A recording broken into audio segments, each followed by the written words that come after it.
Hello, my lovely viewers, and welcome. I am Kira, a romantic ace, and tonight we are streaming chapter 17 of 19 from the Royal Romance Book 2. If you haven't joined me before, welcome! I drink and I cuss. If you want to play the drinking game along with me, the rules are right here underneath the player over at twitch.tv/aromanticace for those of you watching the VOD. I myself do have an inebriating beverage of which I'll be partaking this evening. You may choose to drink the alcohol portion at your discretion. If you're underage in your country, please don't drink. And tonight, since this is the first stream of autumn, I am drinking some of that cheap spiced cider mix, spiked with whiskey, because the world is horrible. My general outlook is basically that kid from the pacifier sitting in the back seat when his sister's learning to drive. So it's going to be a good time, and because I'm basic, I added some pumpkin pie spice to it, because why not?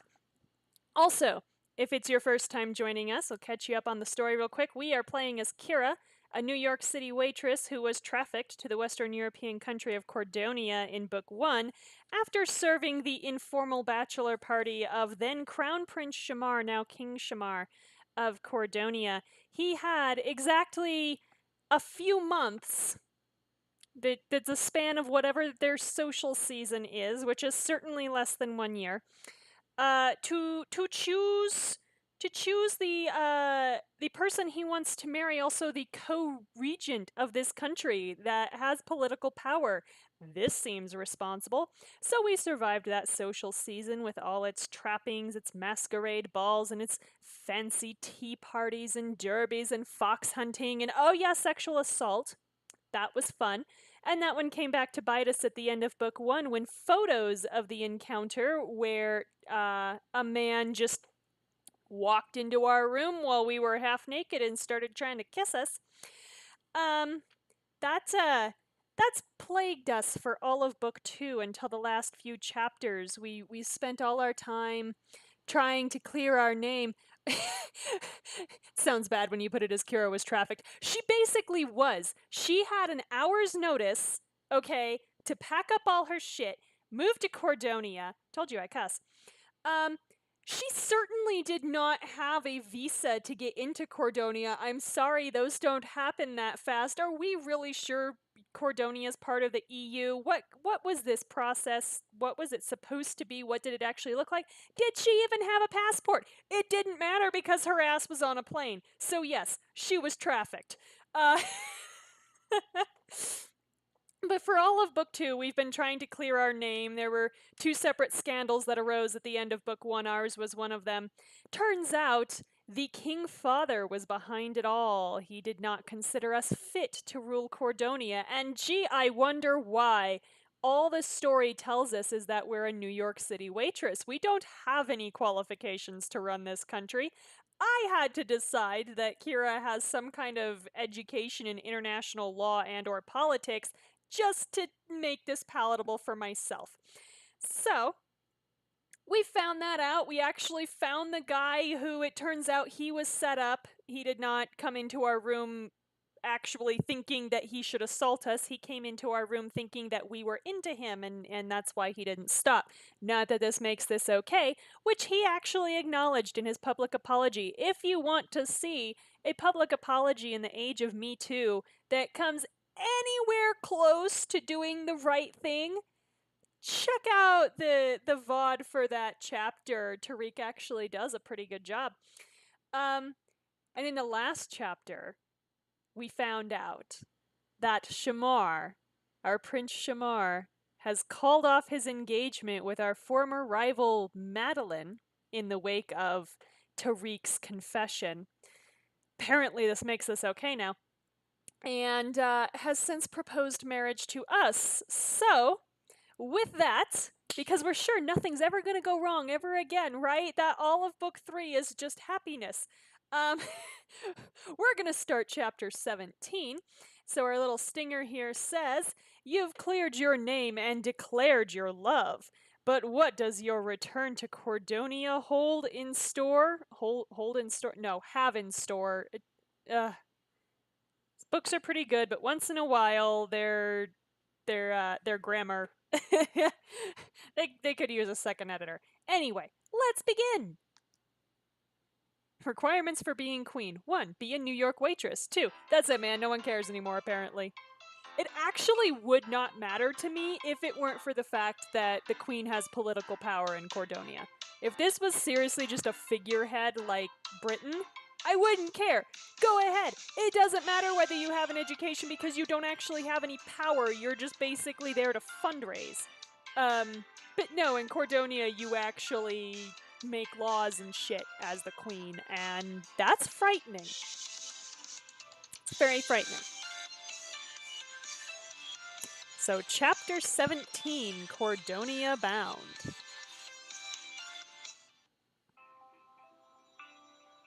It's the morning after your big night in New York, and everyone is gathered around the breakfast table on the royal train. How did we end up on the train? We're in New York. The royal train is in Europe. I'm glad we're finally going back to Cordonia by train across the Atlantic Ocean, apparently. Wow. Alright. How's this working? New York was fun. It's only the place where I'm from and grew up and clearly have no friends or family. But it'll be nice to stop sleeping in hotels. It's not like I had a home there or anything. Not to mention on trains. How are you here? You didn't come to Did you come to New York? I don't even remember. Because it's been 84 years. I probably will do book 3 after this. There's a little dating sim, a short dating sim that I might do in between, but that would be like a one-off, a single night. So I might do this, I might do that one at the end of book 2, but I do plan to start book 3 after this one. Yeah, it's too bad we couldn't fly straight home. Yeah, too bad we're taking the train across the Atlantic. God, that takes so much longer. Sure we're not, but still. You said there was some kind of security issue with the last leg of our flight, Shamar? I realize this whole time they were not taking... Oh my god. Okay. Whoa, Shamar's wearing different clothes. How did that happen? He can pass through water like the Polar Express, except without scarcely breaking ice.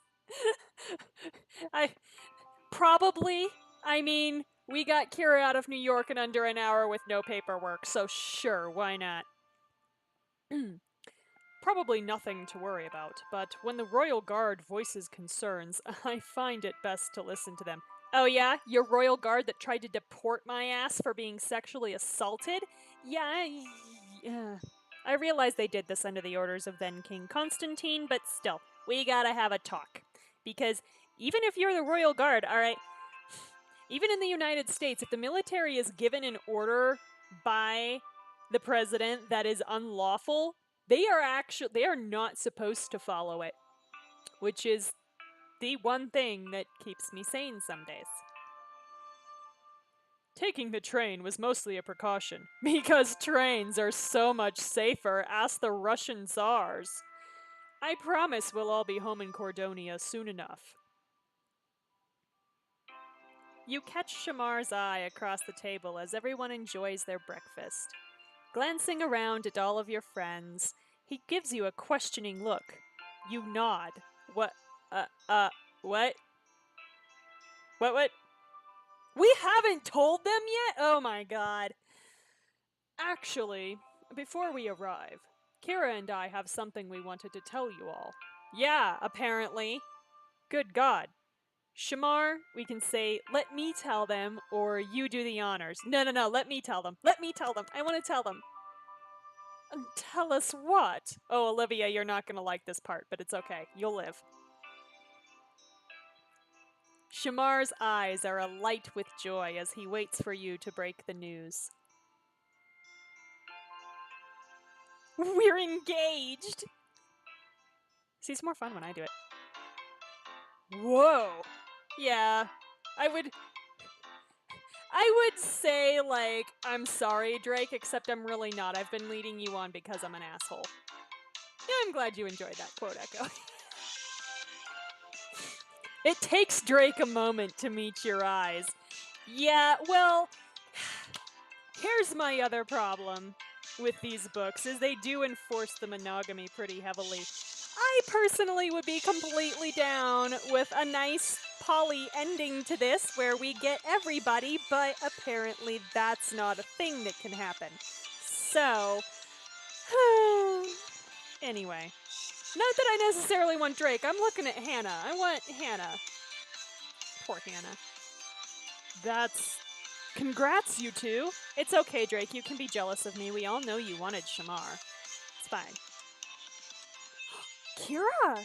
That's incredible news! Yeah, it's okay. I only made out with you like 24 hours before. It's fine. It's fine. You're a good kisser. I need to know everything. Where were you? What did he say? What did you say? I said fuck off, Maxwell. What do you think I said? Oh my god. Congratulations are in order first. Questions can wait until later. Yeah, I'm actually surprised Olivia's taking this pretty well. I'm happy for you both. Hey, she's learning how to be a decent person. Olivia, we can say thank you, that means a lot, or I thought you'd be mad at me. Well, technically, the end of book one of the last things Olivia ever said to us was, is in that book, was, you know, you'd better marry him and not let Madeline get her claws in him. So I feel like Olivia shouldn't be so mad, but Olivia, thank you. That means a lot. It's simply the truth. Madeline never deserved Shamar, but you at least are an improvement. Wow. That might be the most flattering thing Olivia has ever said to us. If this is what you want, Shamar. Oh my god, don't second guess him, Olivia. Not just you were. How can I begrudge you for finding happiness? Yeah, after you sexually assaulted him on a dance floor, shall we talk about that one for a hot minute, Olivia? Whew. This book, I'm telling you. Thank you, Olivia. I'm sure you all have more questions, and by you all we mean Maxwell. You have no idea. Maxwell's so into this. Olivia matures a lot throughout the books, and her character development is what makes me love her. I cannot forgive Olivia, because, and it's kind of for the same reason I can't forgive Drake. It's their characterization in book one that I can't handle. But I do appreciate that, like, all of the characters have some kind of arc and they're not static, at least from book one to book two, and I assume into book three as well. So, yeah. But unfortunately, I must take my leave of you all for now. We're on a train. Where are you going? The press will be waiting when we arrive at the palace, and I have a few notes to prepare. Ah, yeah, shit, I should probably be wearing something other than jeans and a black tank top, huh? Eh? They'll probably want to hear from Kira, too, after what happened at the wedding shower. Yeah, we totally released Tariq's statement in the middle of the wedding shower, and pissed off Madeline, which I'm sure can't come back to bite us in the ass, right? Right? I'd better get ready. Ooh, are we heading to our traveling boutique? Hey, it's our boutique that follows us everywhere. As you scan the contents of the train's boutique, there's a knock at the door. Take a drink.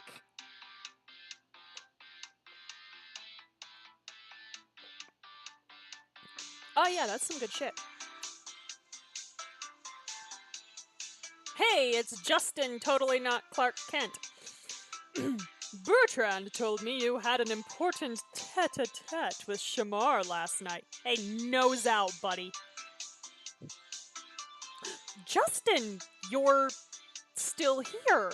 Yeah, why are you still here? Your purpose has been fulfilled, sir. I wasn't sure you'd stick around after Tariq's statement. Well, is he still being paid? Because that will be a deciding factor. Bertrand hired me to get you through the homecoming ball, so until then, you've got me in your corner. Oh, good. Which is good news, since every reporter in Cordonia is going to want a word with you now that Shamar has called off his engagement. Oh, good, so I get to have you in my ear some more. Awesome. Just what I want. Tete-a-tete, what? Yeah. He's with the fancy words, yeah. They'll be circling you like sharks until they get a story. See, this is where Kira is different from Ace, because Ace, which is me, would tell him to fuck right off, which would make me not a good queen. Any suggestions for handling the press? Smile and wave. Step 1 is this. Don't wear jeans and a tank top when you're about to be introduced as the future queen.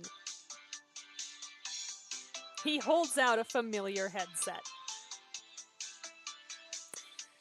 Old Faithful. As for step 2, that depends on where you and King Shamar stand. I hate to pry, but it's better for me to help you formulate a response than let the press tear it out of you. Oh yeah, you're totally not fishing for information here. See, I went back and I played for myself the other option for the wedding shower, which was to tell Justin not to release the video. It gets released in the middle of the wedding shower anyway, which means that Madeline being angry at us is an important plot point, and Justin claims that it was leaked by another reporter. I am now suspicious of you, sir. I am very suspicious of you, sir. Well, if you have to know, we're engaged. Yeah, like we haven't been wearing the ring. Uh-huh. Ah, so that's why you've been walking on air since we left New York. I had a feeling. Oh, God. More than anything else, the press will want to know what kind of queen you're going to be. I know you're on Cloud 9, but be sure to take their concerns seriously. Oh, God. Okay. Take everything seriously should be the motto of this court. Yeah, why don't we take other things seriously, like resolving this damn love knot I've got going on here? Huh? Huh? Maybe Shamar can make it official. Now, we've just got to take care of step 3, your look. Oh, God. Okay, yeah. Jaws music plays. Lady Kira, one question, please. Kira, the sharks, no! Just about. You both spend a few minutes sifting through the racks of clothing until Justin picks out the makings of an outfit. No. I don't want Justin picking out my clothes. Where's Maxwell? Maxwell, honey. Maxwell, Hannah, both of you, I need you. I need you. I'm getting a good feeling about this combo. Oh, God, what have you chosen? He hands you a sleek purple blazer paired with a blouse and fashionably weathered jeans. Oh, God. This looks a lot like the blazer Shamar was wearing earlier. Shamar, ooh, okay, so Shamar is going with a purple blazer with that outfit he was wearing, huh?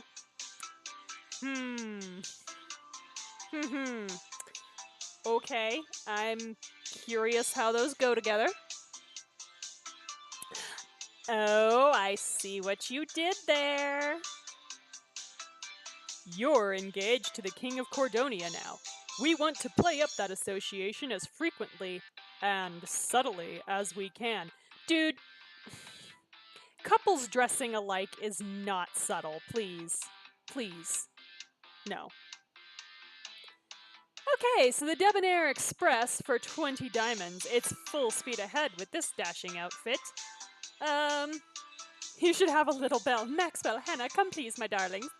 Yeah, pretty much. So, I mean, it's actually a nice design. I like the color on her of this blazer.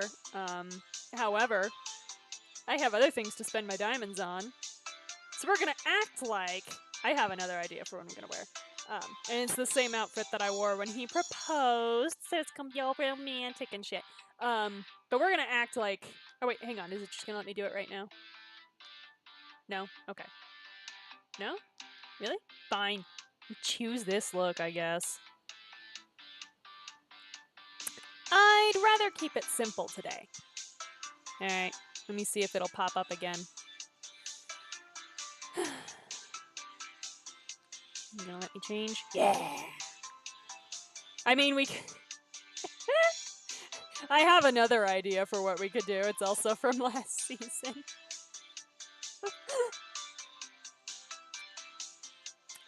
Let's see. We could wear a waitress outfit. We should totally wear this. This is what we wore at the Harvest Festival, the Cordonian Apple Harvest Festival. I'm a brat. I'm not gonna choose that. No, I'm just a total brat, and I think I'm funny. So we are going to go with. Give me my, cause I spent money on this. I like that one. It's still a jacket. It's still layered. It's almost purple. We're good with that. I'd rather keep it simple today in my leather jacket. Suit yourself. You're the one who has to be in front of the cameras. Yeah, fuck you too. You hear the train's whistle blow. The sound of it rattles the windows as you rush over to look outside. In this room that obviously has windows. You totally look like the stable girl in the other one, yeah. Which would probably get Drake hot and bothered. We're here! Battle stations, Kira. Good luck! Oh my god, we're going into the Battle of Yavin. Oh, alright. Obi-Wan, we need you. He is not Obi-Wan, just so you know. So there's little Cordonia, all 5 acres of it. You step off of the train to find a motorcade ready to carry you, the court, and King Shamar through the streets of Cordonia. This isn't a safety issue, no.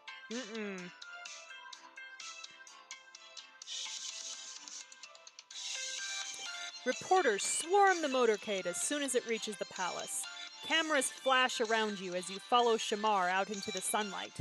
And the flower petals floating along. It's very nice. Very nice. You casually switch on your earpiece so Justin can listen in. This is very creepy when you put it that way. A photo op? Easy. Just play it cool and collected. Oh, so you're saying there's timed choices coming up. Alright. Alright. I should smile and wave. I don't know. You put on your most dignified smile despite the many flashbulbs going off among the crowd. I have a feeling it doesn't really matter what we picked there. An elegant entrance by Lady Kira and King Shamar.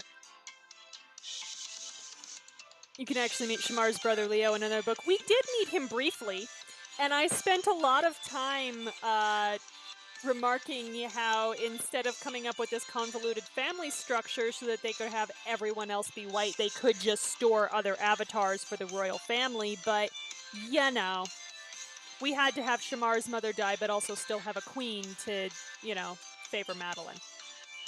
I guess. And we just smile. I guess we got a... Is that a press point, I assume? Once the last of the camera's flashes subsides, that's cute that they think this ever happens. The reporters with microphones begin lobbing questions at Shamar. Welcome back to Cordonia, Your Majesty. How does it feel to be home? Where's your purple blazer, my dude? I was supposed to be wearing a purple blazer so I'd match you. Thank you all for the warm welcome. It is wonderful to be home among the Cordonian people. There are rumors that you've broken off your engagement with Countess Madeline of Fidelia. Can you comment on that? Well, the fact that she's not the one standing next to me should probably be a pretty good clue, Anna. Countess Madeline and I are no longer engaged. That is true. Gasp! The crowd goes wild. My reasons were personal, but she comported herself with dignity and honor throughout our tour together. I wish her only happiness for the future. Okay, I'm sure that's gonna happen. You hear intrigued murmurs among the crowd as the questions and cameras turn to you next. Lady Kira, we've all seen Lord Tariq's statement on the news. Oh, Lord, is he? Now that the truth has come out and King Shamar is newly single, is there any chance of you becoming the next queen in waiting? That ain't... I better not be saying shit. Please don't make me say shit. Huh. There is, in fact. Oh, thank God, Shamar. He holds out his hand to you, and you take it, stepping up beside him. King Shamar and I are betrothed. Betrothed? Okay. Betrothed to me has the connotation that it wasn't your decision. Engaged has always, to me, sounded more like it's your decision, so I don't know that I approve of the word betrothed here, but whatever. Gasp! Anna is shocked. Shocked, I say. Wow. Yeah, there's gonna be a lot of talk of how fast this was. One reporter drops her microphone and scrambles to pick it up again, while those nearby stare at you and Shamar in amazed silence. I don't think so. The press, this is literally their job to respond to stuff like this, immediately. So, yeah. Finally, the shock fades, and as cheers and whispers begin to break out, the cameras start to flash. Every person holding one tries to get a shot of you beside Shamar. Yes, Lady Kira has done me the honor of accepting my proposal. In addition, she will soon be elevated to the rank of Duchess, per the Cordonian tradition that a queen-to-be must hold her own lands. That's quite an honor to bestow, Your Majesty. He's literally making us queen. A duchy is like nothing by comparison. Lady Kira, I have to ask, as a relative newcomer to the court, do you think you're ready to shoulder the responsibilities of a duchess? Lady, let me tell you what I've survived the last... It can't have been more than a year. I think I'll be fine. I was a waitress. Do you have any idea how many tickets I had to keep track of? Oh, you got sent to the counselor today at school? Uh-oh.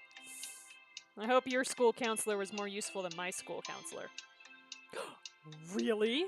Of course you're ready to handle the responsibility. Justin is shocked. Questions these days. All right, translation. This is a big deal for Cordonia. Show them that it's a big deal for you. Oh, it's not timed. Okay. Am I ready? We can say, of course, I can handle anything. Or, I'm prepared to shoulder my new responsibilities. Of course is a little too flippant, so we go with, I'm prepared to shoulder my new responsibilities.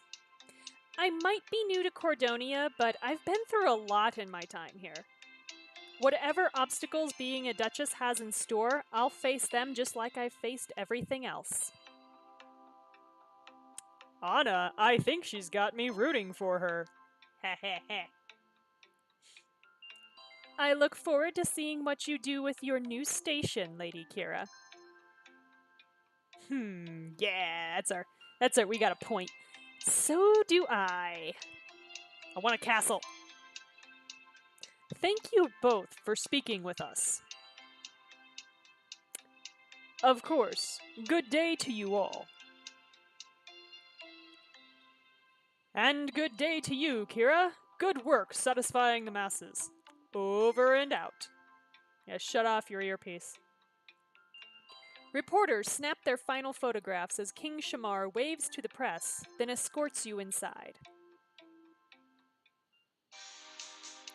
A hive of activity greets you inside the palace. You see half a dozen security guards stationed throughout the main hall, all trying to stay out of the way of the household staff.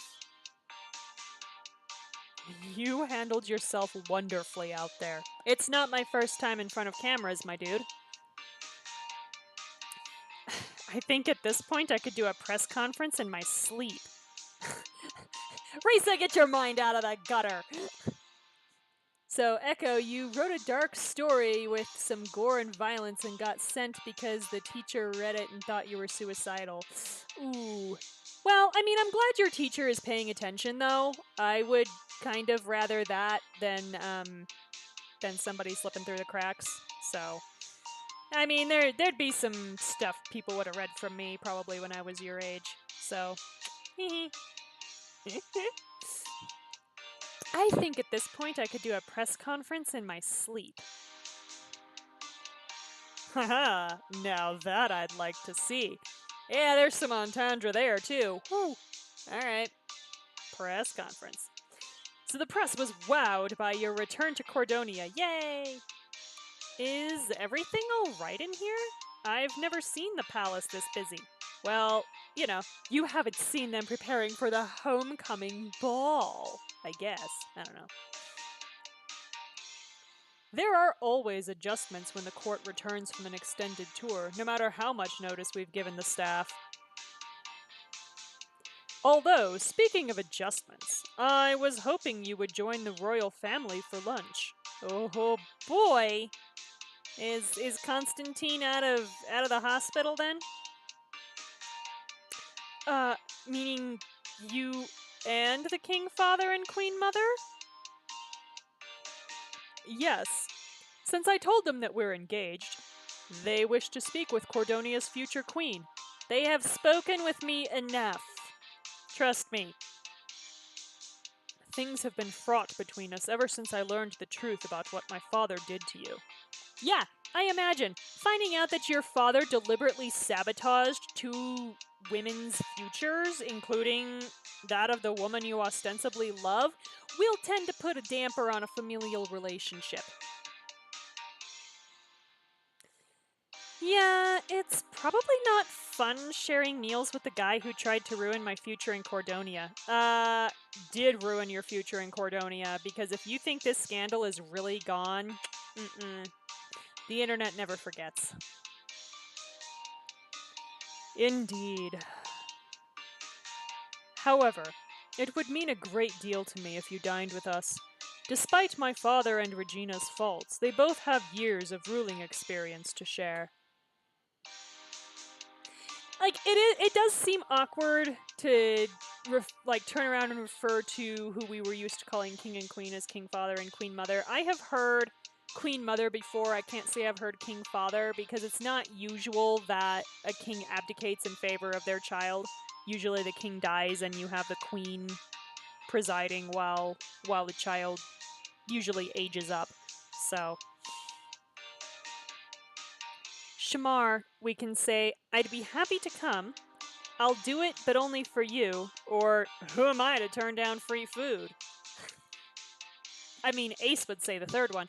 Kira is going to say, I'd be happy to come. If it's this important to you, how could I say no?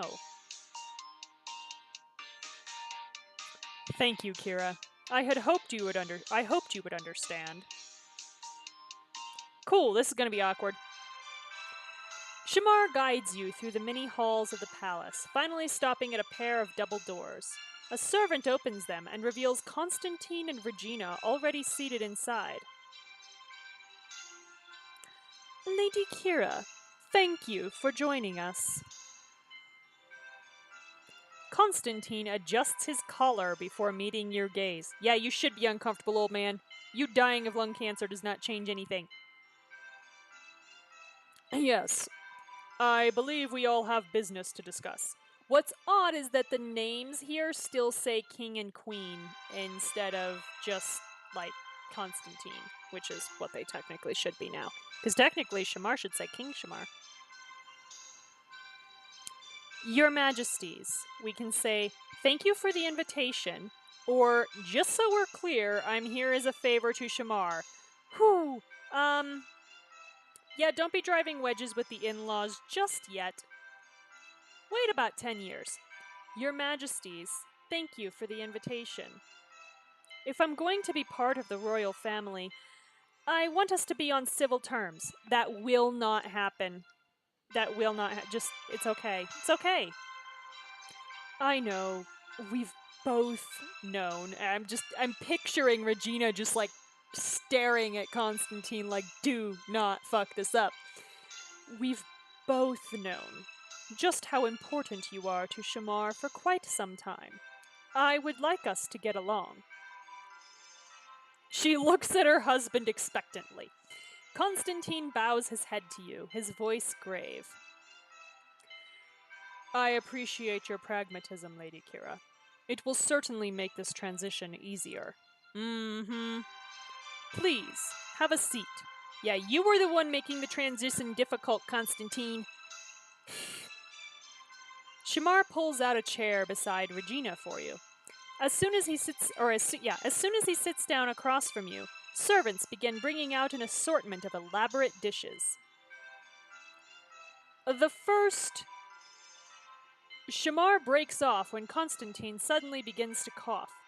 Shamar and Regina turn to him, but Constantine smiles wanly and gestures for Shamar to continue. It's okay, I'm only dying. It's fine. The first point we should discuss, Lady Kira, is the name of your new duchy. Okay. Does it not have one? That seems a little odd. No, it does. Traditionally, it has been known as Valtoria. Valtoria.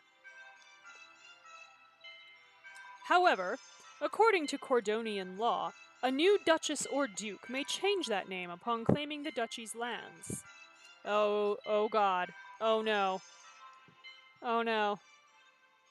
The choice is yours. Take a drink. We haven't seen that one in a while. Wow. Did not expect to be seeing that one again. Okay. What will you call your duchy? Shall we call it Valtoria? Which, yeah, it's kind of awkward. Or shall we name it something else? What should we name it? What if I was a duchess? Why would Lady or Duchess Kira of what? Duchess Kira of... I mean, I actually do have a name in mind, but it's very, very old. And it's technically tied to another series that I wrote when I was quite young that I did not realize how queer it was at the time because I didn't realize how queer I was at the time. Yeah, my poor little loss. I named mine Capri Sun. Duchess Kira of Capri Sun. That's delightful, though. What does it work, though? Oh, no! I have a name. Okay. Because Thuvia is my favorite character out of John Carter of Mars. She is a delight. She is a Martian lion tamer and a badass, and I love her. So yes, I am Duchess Kira of Thuvia now. Thank you very much. I'll call it Thuvia. Old school sci-fi happening now.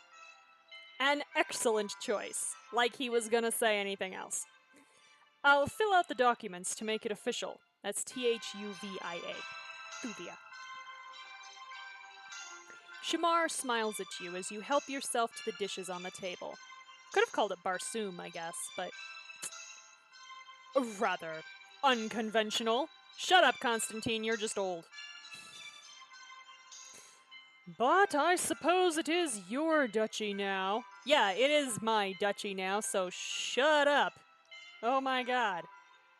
As the Duchess of Thuvia, then, and Cordonia's future queen, you'll be taking on a great deal of responsibility.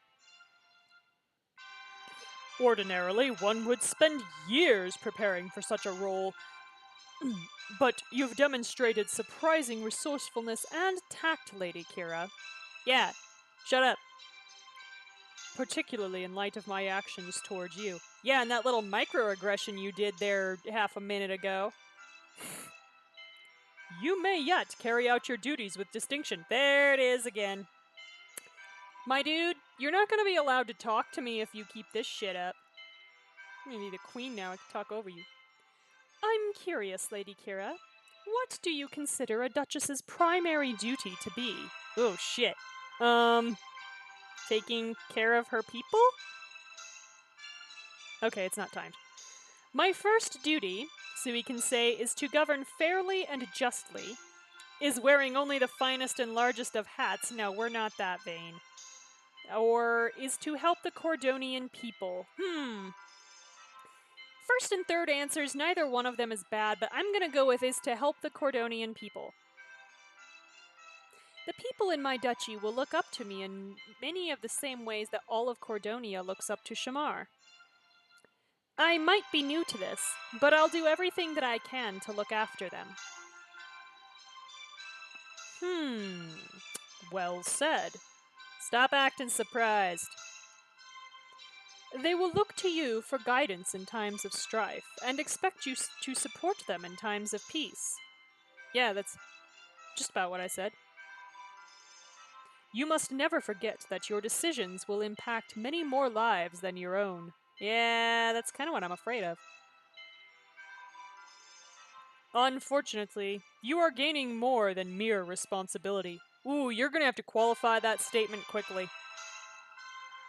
Meaning what? We've spoken of Cordonia's enemies before. Your new position is likely to attract their attention, one way or another.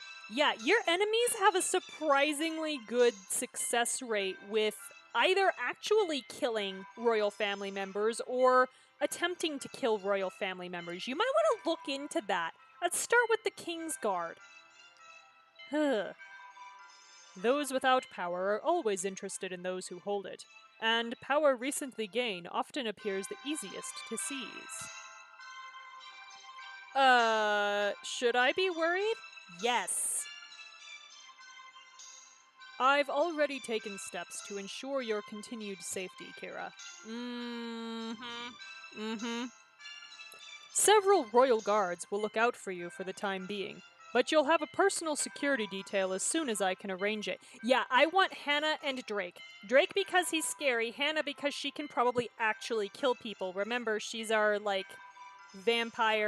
international vampire fae assassin. I'm pretty sure. So yeah, I want Hannah. Though, of course, I hope you'll never have need of such measures. Anybody in the public eye has need of such measures, especially a woman. Wow. We can say, I'm glad you're looking out for me, Shamar. So I just signed up to have a target on my back. I feel like we already knew this. Or, I get my own bodyguards? Yes! Honestly, at this point, I feel like we would be celebrating getting our own bodyguards because holy shit, we've been dealing with everything almost on our own. But, I have a feeling that's not the way they're going to spin it if that's what I choose, so I'm glad you're looking out for me, Shamar. Of course. Despite past intrusions, yeah, he shoots a significant look at his father. Y'all, this is not gonna work. Christmas dinners are gonna be so awkward. I want you to always feel safe in Cordonia. I want it to feel like home. Some personal security definitely won't hurt. Yeah, Drake and Hannah. Mostly Hannah.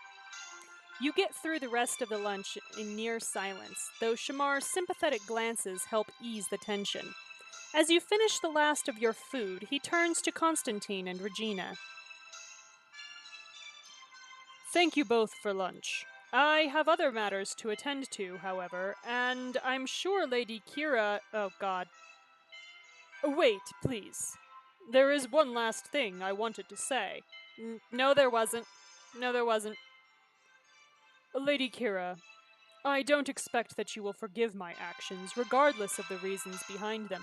No, you don't expect, because I know what you're doing with that. You are fishing for a statement of forgiveness from me by playing the oh poor me card.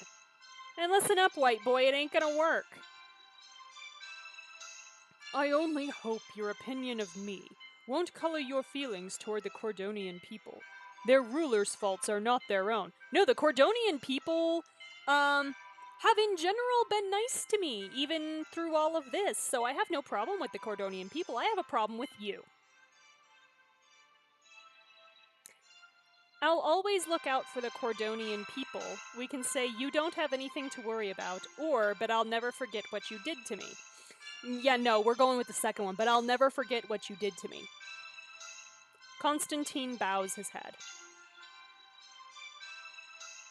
I would not ask you to, except that you just were. But I suppose I am grateful that you only lay that blame at my feet. Yeah, we forgave Penelope. Why would you expect anything else, father? Shamar's not having this shit. Kira is more than just the woman I love. She's intelligent and capable, and far more generous than you give her credit for. Yeah, no, this relationship with the family is toast. Continue to underestimate her if you must, but I have no doubt that she will be a remarkable queen. I hope time proves you right, Shamar. Oh my god, with the... You're a horrible person, Constantine. You are a horrible person. I mean, I'm not that much better. I've been going around kissing everybody, but you're a horrible person. Regina quietly places a hand on Constantine's arm. He nods stiffly to you as you follow Shamar out of the room. Well, that could have gone worse. Only if there were guns involved. Kira! Shamar! Maxwell, you're just so much. Told you we'd find them here. What's going on? Oh, not much. We just came to invite you to the best beer garden in Cordonia. Yes, alcohol. I need this. Kira's in the clear. We're home in Cordonia.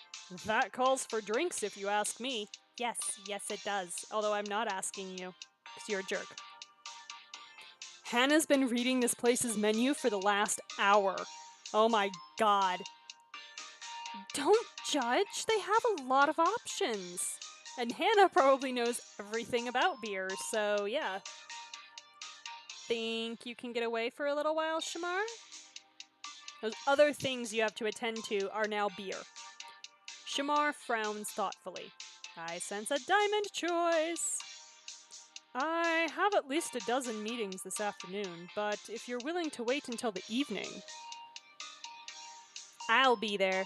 Someone has to keep an eye on these two. Meaning Maxwell and Hannah? Yeah, nice try, Drake. I don't think Kira was talking about me. Oh no, I've got to keep an eye on you, Hannah, but for a different reason.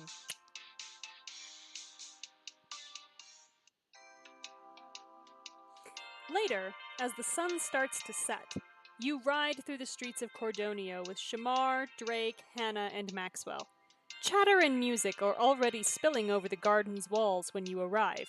Okay, whoever wrote this, you do realize that a beer garden is not necessarily an actual garden, right? Right? Okay. Wow, this place is happening. Hannah, you just used slang. I guess we weren't the only ones who wanted to unwind. Who wants drinks? Me. I want drinks. Ooh, can I try their raspberry lambic? Oh my god, Hannah. I love you. Raspberry lambic? Yes. Gotta make sure Hannah doesn't take on any more hits. This is true too. Oh my god. Drake likes whiskey. Hannah likes raspberry lambic. I'm screwed. I'm screwed because I could honestly live happily with either one of those choices. I cannot live happily with Drake, but I can live happily with whiskey. Lots of whiskey. If you get a table, I'll see what I can do. While Hannah and Shamar search for a table, Drake leads you and Maxwell over to the bar. Does Shamar have to search for a table? He's the king. Can't he just go, "This is my table now"? This round's on me. We're with the king. What is the point of being part of the royal family if you can't get a table at a crowded beer garden and drink for free? You're buying us drinks? Kira, you should check if he has a fever. What? How do you want me to check if he has a fever? Ha. Ha. Can't I be in a giving mood once in a while? No, because you're an asshole. Hashtag Drake's just an asshole 2018. Not without explaining yourself. Fine, if you must know. I got a text from Savannah today. That had better not be a text saying she's getting together with Bertrand, because I swear to God. She's coming back to Cordonia. Okay, that's okay. That's okay. We all know that eventually she's gonna end up dating Bertrand because they seem to think that wasn't an abusive situation, but this game has funny ideas of what abuse is and isn't. That, we can say, is fantastic, must be scary for her, or must be a lot for you to take in. Remember, we're kind of still trying to have Kira be, like, emotionally intelligent and a good conversationalist, which is something that IRL Kira is not. So, that must be a lot for you to take in. You only just found her, and now she's coming back to court with a kid. Are you gonna be okay? I can handle it, Roth. Can you, though? Seeing her in Paris was a surprise, but honestly, I'm just glad to have her back in my life. Okay. I'm guessing you aren't the only person she and Barty are coming to see. Yeah, I'm still... Barty. Why? You point to the far wall of the garden, where Bertrand is sitting alone, staring into a pint of beer. And he can stay that way. The abusive... I'm gonna bite a lot of words back there. Oh no. Like, I get it, Maxwell, he's your brother, but he sold me out to the... Me and Shamar both out to the press within, like, 48 hours of my arrival in Cordonia, and he totally abused his position over Savannah and then dropped her like a hot rock. So, no, do not expect sympathy toward Bertrand from me. You will not get it. I'll, let you two handle this. Whoa, hey, why am I handling it? Drake hurries off with the drinks. No, you bring me back my beer, sir. Who looks at their baby, a being they had in their body for 9 months, and names it Barty? Well, she wanted him to have something from his father, and Bart... I don't think it's Bartholomew. They had something else, I think. But anyway, that's Bertrand's and Maxwell's father. So she wanted to name him after his grandfather. And I'm just like, no, if your grandfather's name is something awful, you don't want that name. No, it's not better than Blue Ivy. I know, Blue Ivy, at least you can shorten that to Ivy. And Ivy still being a relatively normal name. No, Moon Unit. Alright, it's no, Moon Unit is still better. Moon Unit is absolutely still better.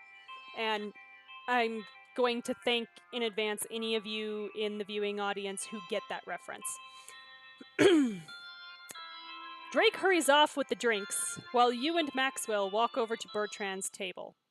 No, I need alcohol first. Lady Kira, Maxwell, I should have known you would find me here. How? How should you have known we would find you here? Didn't Maxwell tell you the news about me and Shamar? No, because it's none of his business. I thought you'd be happy.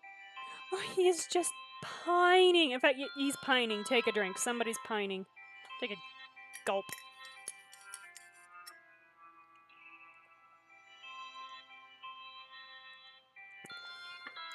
Oh, yeah. Okay. Yeah, the names of kids these days, there's a lot of interesting ones. Yeah. I I am happy for you, Lady Kira. I apologize for not congratulating you sooner. But I suppose your own good fortune has me selfishly considering my own future. Yeah, you stop right there and stay out of Savannah's life. Ganon and Gentry, yeah. That's. Like, Gentry. Gentry to me isn't as bad as Ganon. Ganon is really very bizarre. Gentry, at least. Like, I don't know, it kind of. It's almost name-ish. So, yeah. Plus, every time I hear it, I just think of Maleficent's speech in Sleeping Beauty. The nobility, the gentry, and oh look, even the rabble. I can't do it as well as the original voice actress. The original voice actress was perfect, but... Bertrand sighs, his gaze falling to the table. You notice that his phone is sitting beside the stein of beer. Its current background is a picture of Savannah holding Barty. No, you get a picture of your kid. You don't get a picture of her. You don't get a picture of the woman that you exploited for sex. You do not.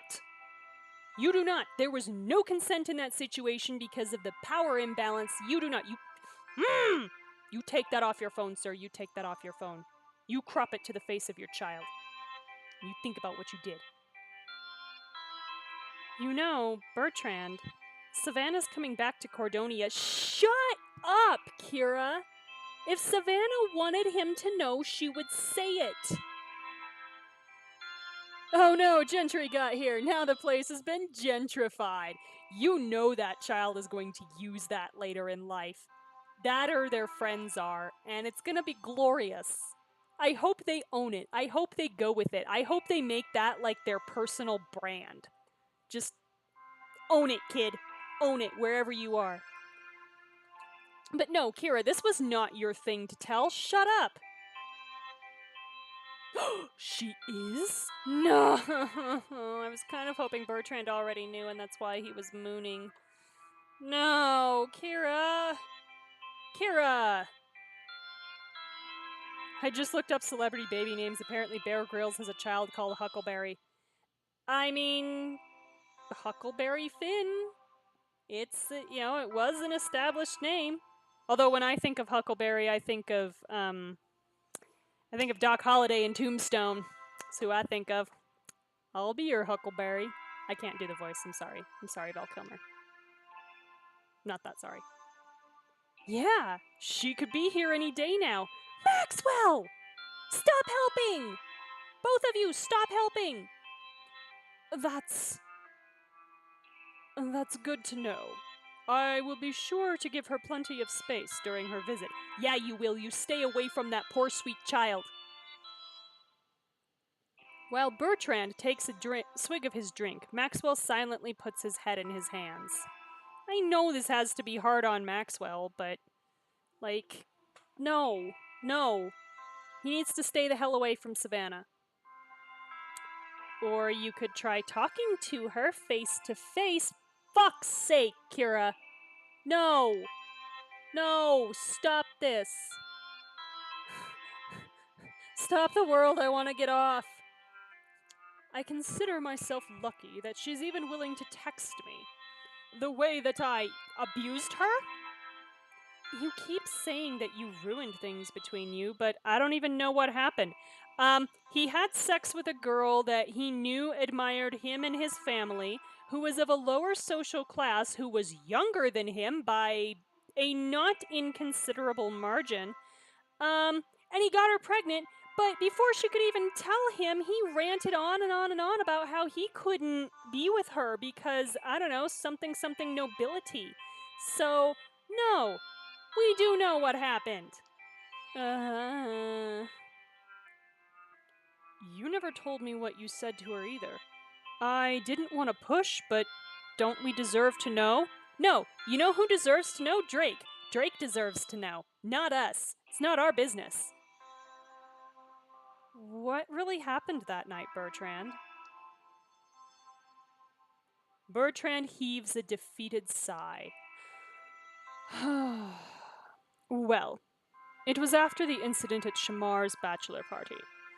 I'd ridden to the address Maxwell had given me. Oh wait, this is a separate thing? Ooh, holy shit, Bertrand, what did you do this time? Ooh, okay, so we are now playing as Bertrand. Ooh, he fucked it up again. Excellent. It's the way I like it. Keep fucking it up. Except for the fact that that puts Savannah through hell. You walk down a dim and dreary hallway to Savannah's door and knock on it with shaky hands. She did not give anybody permission to tell Bertrand where she was, so this is gonna be good. Steady, Bertrand. Steady. Oh, God. You've thrown together 5-course feasts for royalty at a moment's notice. You can certainly handle one woman. And just for that, go to hell, Bertrand. The door opens. Here they are with the sad piano music trying to make it romantic, and I'm just like, no. Nope, nope, nope, nope, nope. Bertrand! Yeah, what the fuck are you doing here? Get out! Savannah, I've come to declare. But taking in Savannah's beauty stuns you into incoherence. Oh my god, this is getting worse. This is getting worse. To declare what? Yeah, what, Bertrand? To declare my intentions. I guess. What are your intentions? Well, it's been a while since a man did anything so gentlemanly for me. I'd like to feel like that's a dig, except they're clearly making it look like she's happy about this. And Savannah, sweetheart, no. No, no, sweetie, no. No. I've missed it. You have? Every time his shocked face comes on screen, it just bothers me how little chin he has. Of course. Come in. No, Savannah, no, no. God, no. See, I know I've said this on stream before, but I'm going to say it again. The reason this bothers me is that I was abused by an older man when I was 13. So, yeah. I might see this differently than other people do. Inside Savannah's home, you take in the sad couches, touched up with homey doilies, the piles of folded baby laundry, and the bottles drying near the small sink. Savannah catches you staring. I know this isn't anything lavish or dignified like the Beaumont estate, but I make do. I didn't wish to offend you. Your home is quite, habitable. Wow, Bertrand, you suck. Savannah lifts an eyebrow, a small smile at the corner of her lips. Knowing you, I'd call that a compliment. I'd say you do know me, then. You sit across from Savannah, trying to compose yourself. You said you have something to say? I have. You better be so careful. Clearing your throat. Heart thundering in your chest, you speak. Savannah, I have put you in a position I never ever intended. Yes, if you had your choice, you wouldn't have gotten a commoner pregnant. Ugh. Me neither, that's for sure. And had I a chance to do it again, I would abstain from the whole madness entirely. Good. All of it? Yes, Savannah, all of it, and please go to therapy. A blush creeps into your face. No, I didn't mean. Yes, you did. Yes, you did. Not all of it. Yes, all of it. Bertrand.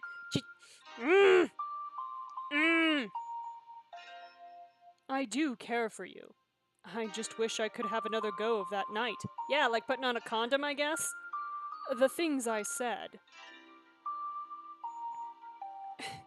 You mean when you told me we couldn't be together because of your duty to House Beaumont? After you'd already had sex with me?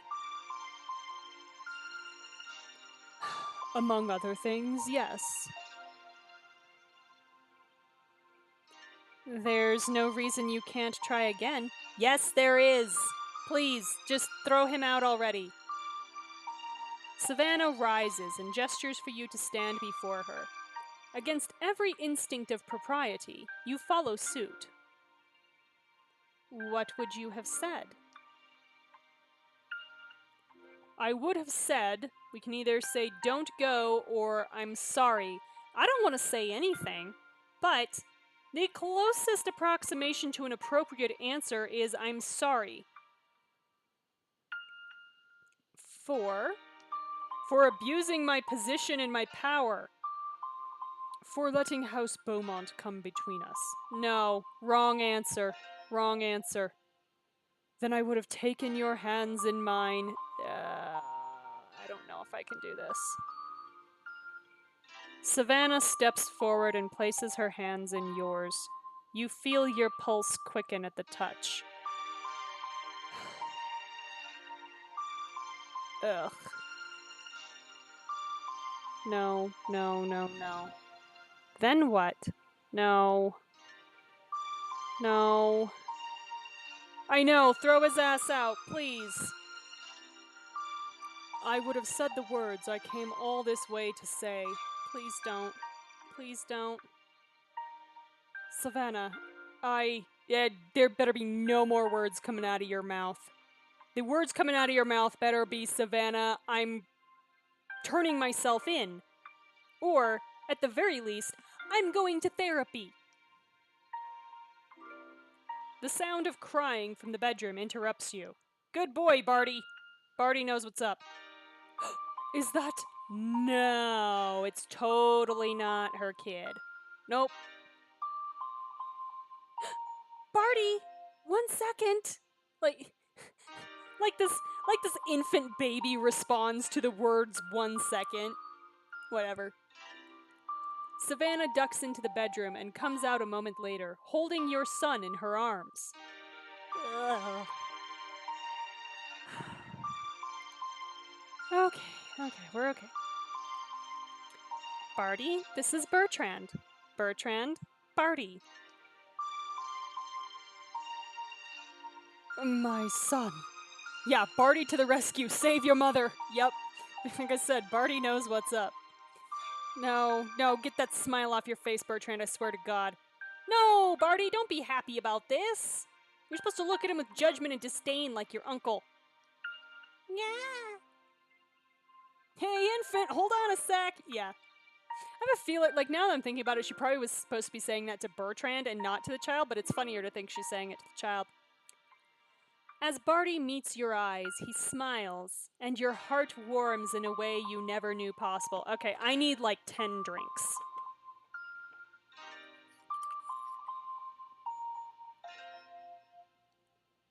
There is not enough whiskey in this. I'll be right back.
Wow, my mic wasn't even on. All right, so I've got whiskey. I've medicated with actual medication. Um, and yeah, I'm gonna survive this. Okay. As Barty meets your eyes, he smiles, and your heart warms in a way you never knew possible. So is mine, but it's because of whiskey. I should smile back or touch his hand. I guess we're gonna smile back and be the creeper.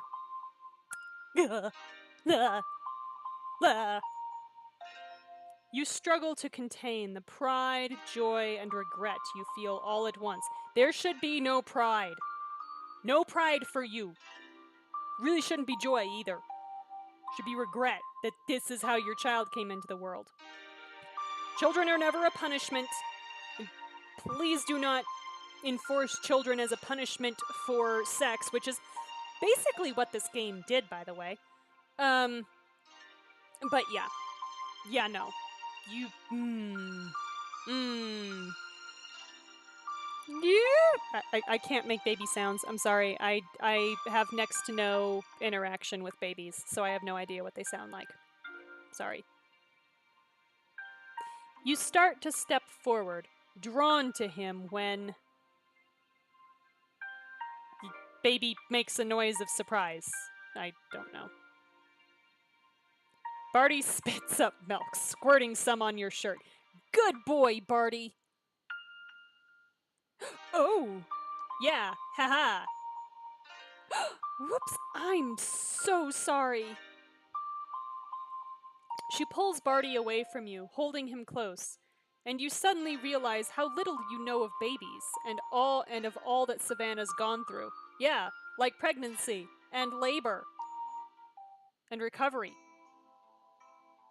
It's okay, they have no clue what babies sound like either since they don't go goo or yuck. Yeah, I'm not even sure what. I guess that was supposed to be like a burping up noise. Babies sound like high-pitched screams that make you want to die. That's pretty much the only sound I've ever heard from babies, but that was while I was working retail. So yeah, that's my experience as well. He seems to be alright. Now, you were going to say something? Now that you've got spit up all over the front of your shirt? She hasn't even offered him a towel, by the way. Go Savannah. The weight of what you'd done to Savannah hits you hard, and your knees nearly buckle. Good. Let it keep hitting you for all eternity as you leave her alone. Bertrand, are you okay? Don't worry about him, Savannah. Worry about your child. No, I'm not. I had a responsibility. A man of House Beaumont always fulfills his obligations, like the obligation not to abuse your power and privilege for sex. That's a good obligation. And I'm an obligation? There you go, Savannah, you're figuring it out. Yes. One that I failed. Excellent, dig your own grave. I see. Keep digging, Bertrand. Please, Savannah, you can rest assured that I will no longer shirk my duty. Your financial well-being is guaranteed as long as you need it. Just pulling the dirt in on top of him. I love it. I love it. I'm here for it. That's very generous, but is that really what you came here to say? It's the only thing he can say that's even remotely acceptable, and well, it's not because, like, again, I would really like him to say he's turning himself in, but it's the only thing the game's gonna let him say that's remotely acceptable. Of course it is. House Beaumont will be here for you. And for Barty. Barty. I can't. You obviously need the help. Holy shit, dude! You did not just. Keep digging till you reach magma, Bertrand. Yeah, I'm with you, Echo. Oh my god. Whew. You did not just call into question this woman's ability to raise her child after you abused the power and privilege that you had to sleep with her, got her pregnant, chased her off before she could even tell you she was pregnant, and your brother had to support her because she trusted him when she didn't trust you. And gee, I wonder why she couldn't trust you. I can't fathom why she would feel that she couldn't trust you, Bertrand. It's a mystery, really. Excuse me? There you go, Savannah. You're figuring it out. Think about it, Savannah. Woo-hoo-hoo. That magma's getting closer all the time, isn't it? You pull out a handkerchief to spot dry the stain on your shirt. Oh my god. It's getting worse. Barty's life could be greatly improved with my assistance. I could give him more than this. And you... Ho, ho, ho, ho, ho, ho. Ho. I'm sorry, Bertrand. If you came here out of pity, you can just turn around and leave. Atta girl. Savannah. Yeah, no, nothing, Bertrand. Get out. I can assure you that we'll manage just fine. Atta girl, Savannah. You're better off without him. Right then.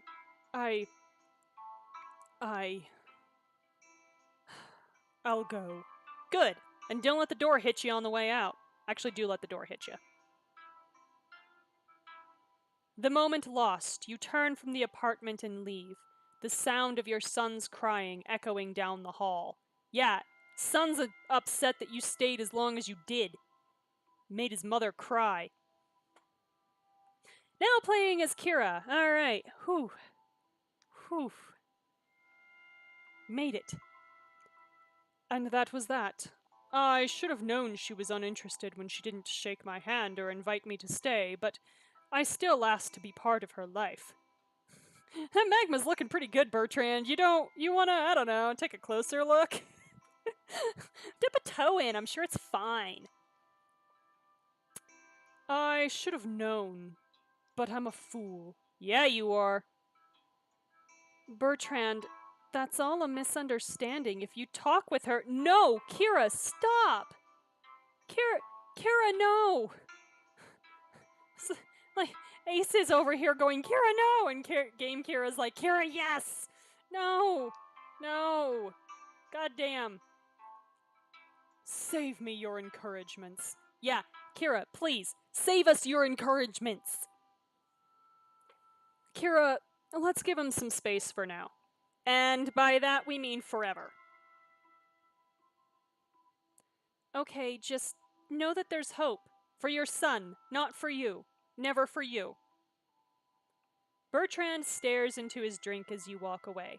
You and Maxwell head over to where Hannah, Shamar, and Olivia are waiting.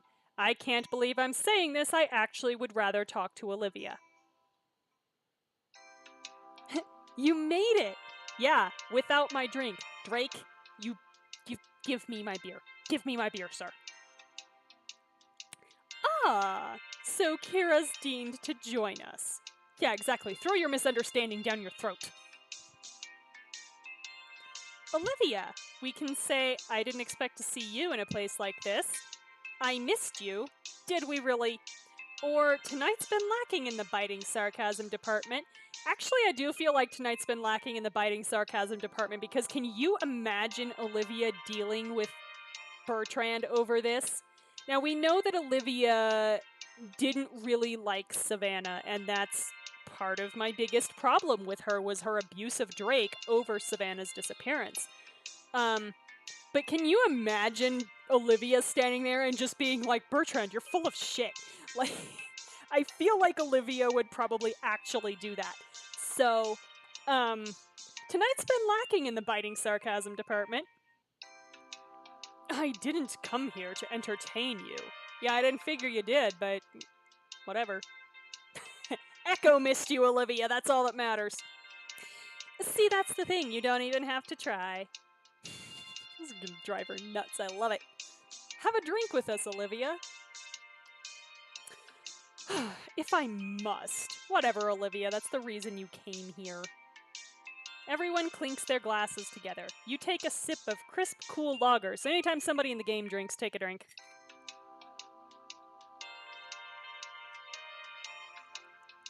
Also, I just really need to keep drinking.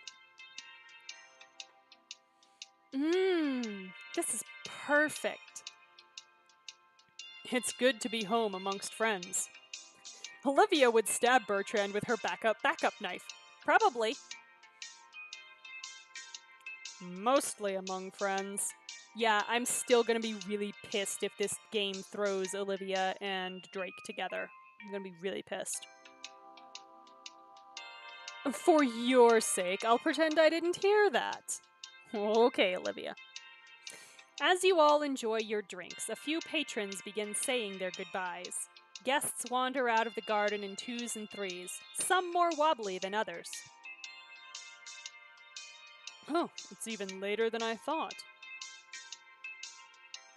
Don't tell me you need to head back to the palace. Need to? Not necessarily.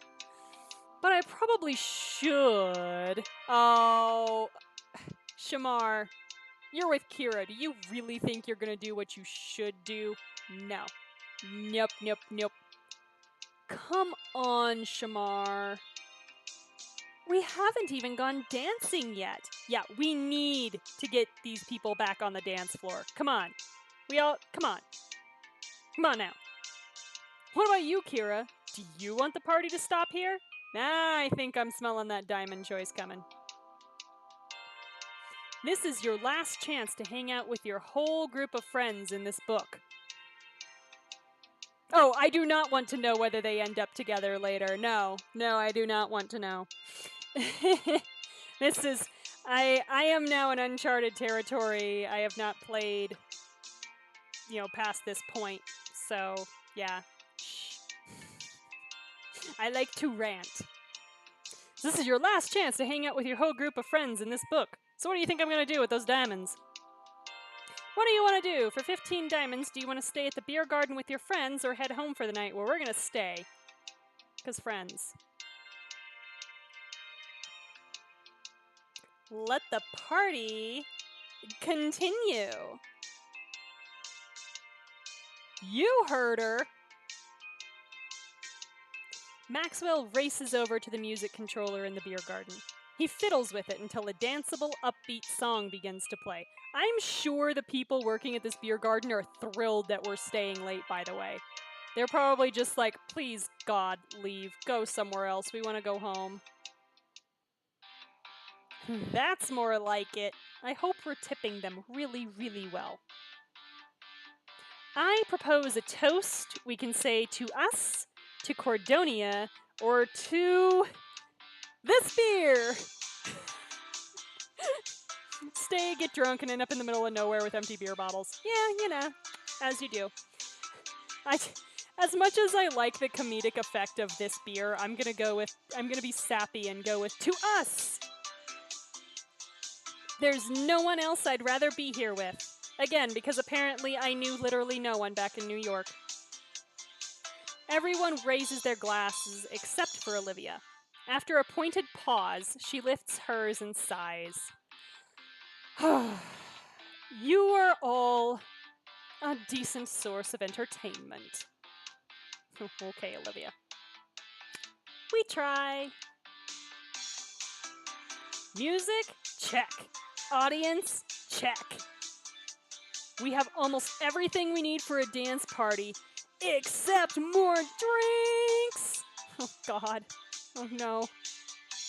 I'm on it. On your way back from the bar with another round, you hear two familiar voices. Holy shit, who's missing? Penelope! This is the worst cocktail I've ever had. It's because it's beer, honey. Kiara, that's because it's beer, Penelope. Hey, you two. Raise a glass to the four of us. Tomorrow there'll be more of us telling the story of tonight. Nice. Lady Kira, I suppose you've come to gloat now that you've ousted Madeline from the court. No, I've literally been here all night partying with my friends. Kira? Why are there two of her? Poor Penelope. Now that Madeline's out of the picture, I want you to know so we can say, We can still be friends, or you won't get any sympathy from me. Honestly, I've never really been that pissed at Penelope and Kiara, except for the whole Penelope helping to set me up thing. But seems like I'm pretty much over that, so I want you to know we can still be friends. Really? Penelope's so drunk. A lot has happened since the last social season, but I won't hold what Madeline's done, or what others have asked you to do, against you. I'm still pissed at the King Father, but that's, its own issue. Penelope sniffles loudly, her eyes wide as she takes in your words. That's very kind of you, Lady Kira. This calls for another drink! Oh, Penelope. Non, Penelope, Serze. I'll get you some water. I'm so sorry, my French is awful. You leave Kiara to look after Penelope while you carry drinks over to your friends. Drinks achieved. Where am I supposed to dance my heart out in this place? There's plenty of space if you know where to look. Push around some tables, it's fine. Penelope is totally the drunk girl at the club. She's totally the drunk girl at the club. Maxwell hops up on a small table and begins dancing to the beat. Each step brings him just short of the table's edge as he shimmies across its surface. Or we could just push some tables out of the way and dance on the floor, Maxwell, but okay. Maxwell, we can say, you've got moves, or let me show you how it's done. Let me show you how it's done sounds like we're admitting to dancing on tables in our past, so let's do that. Let me show you how it's done. After hopping up on your own table, you step, slide, and shimmy to the music. Yeah, I'm putting on a show. It's fine. All the people who are apparently sexually attracted to me are here, so... I think she's got you beat. Goddamn right I do, Drake. Put your tongue back in your mouth, boy. We'll call it a tie. Maxwell, this isn't Coyote Ugly. Get off the table. Too late. Scene made. You climb down from your personal table as Drake helps Shamar put several tables end to end into a long dance floor. Why are we not just pushing them out of the way and dancing on the ground? You and your friend broke a table while dancing on it, Echo. See, you've got to evaluate your tables carefully. These are like picnic tables, so they're pretty sturdy. I'd feel relatively comfortable dancing on one of these. One of these barrels, not so much. They're easy to tip, but... We might have been using that table, you know. Oh my god, how the hell are you here, Rashad? I'm also still fairly certain you're like some kind of detective or spy. He's a spy. It wasn't even touching yours. That's not the point. A gentleman would have asked. Wow, so now we're digging at Drake's parentage. Okay, that's gonna go over well. Do I get to hit them? Drake pointedly drags the table away. Rashad turns back to his drink, sighing. Oh, it was a picnic table in her backyard. Oops. Well...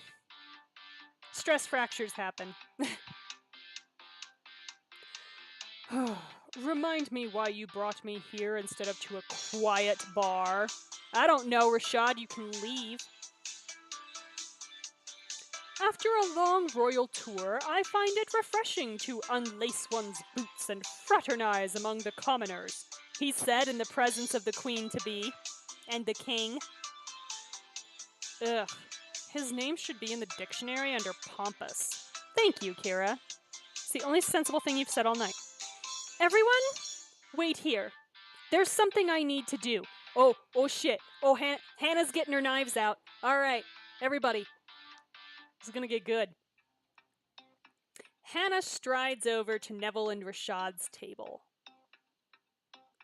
Lady Hannah, what a delight to find such a radiant flower in so base a setting. Holy shit. Remember what we were saying about digging for magma? Neville's on his way.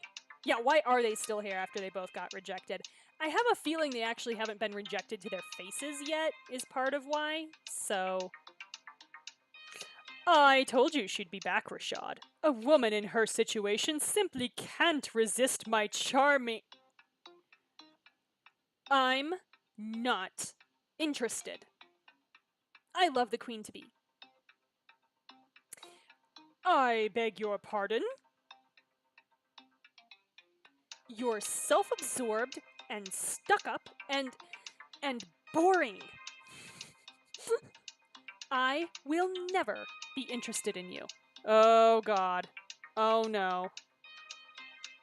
No. Don't book. No.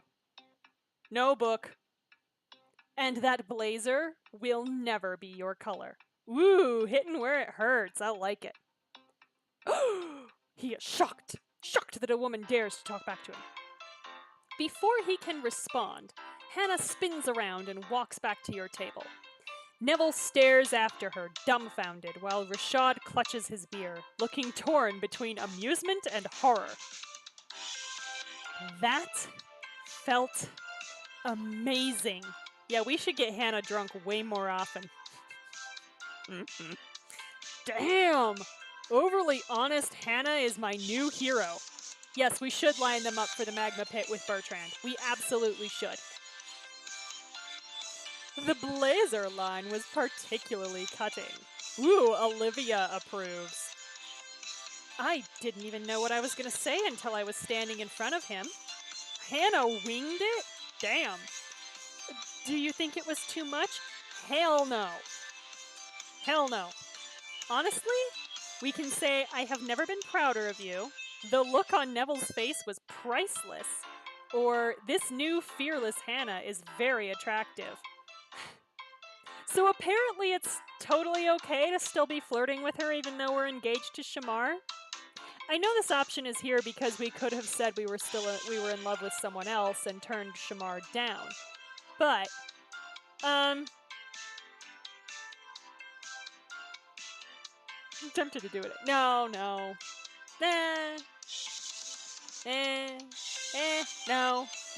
I'm gonna stop leading Hannah on because I feel bad.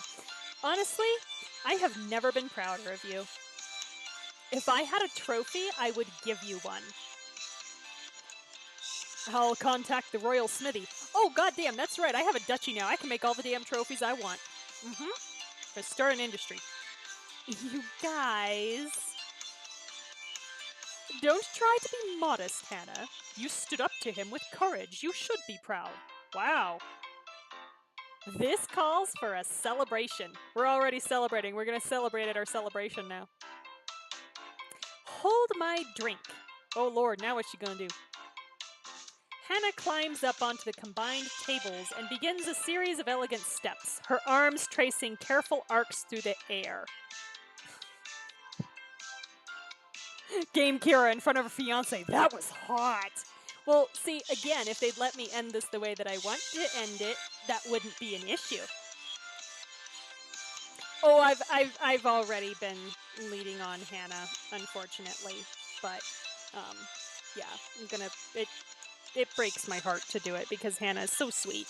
Drake can, get let on all I want, but Hannah kind of hurts.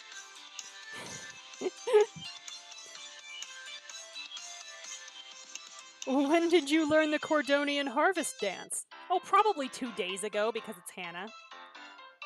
Well, I wasn't sure which traditional dances were still in fashion at court, so my parents had me learn all 26 of them. Oh my god, Hannah! Damn! Olivia, what about you? I bet you secretly know how to cut loose. Oh, this could get good. I'm quite content with my drink. It'll give me a better view when one of you falls off that table. Yeah, it's gonna be Maxwell. Hey, we're a coordinated bunch. Yeah, Drake, get your butt up there. Oh my god, I didn't think he would. Drake drinks the last of his beer and climbs onto the table with Hannah and Maxwell. He nearly tumbles off in the process until Maxwell catches him. I did not seriously think we were going to get Drake table dancing. This is... damn. Okay. My money's on Drake falling first. No, I think Drake's gonna knock Maxwell off. I think is what's gonna happen. Mock me if you want, Olivia, but I'm still gonna have a good time. Okay, Drake.